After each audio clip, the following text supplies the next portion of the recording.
পারা নামাজের চেয়েও, রোজার চেয়েও, দান খয়রাতের চেয়েও একটা বড় ইবাদত আছে। এটা কি আমি কি তোমাদের বলবো না? সাহাবারা তো অবাক, নামাজের চেয়েও বড় ইবাদত, রোজার চেয়েও বড়, দানের চেয়েও বড়। ক্বালু বালা ইয়া রাসূলুল্লাহ।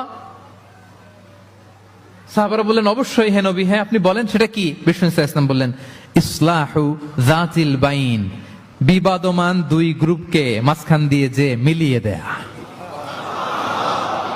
নামাজের চেয়েও বড়, রোজার চেয়েও, সাদাকার চেয়েও বড়, মিলায় দেওয়া। আমরা মনে করি সেজদা দিতে দিতে কপালে দাগ ফেলে দিছি, এটাই তো বড় ইবাদত। এটা তো নিঃসন্দেহে বড় ইবাদত।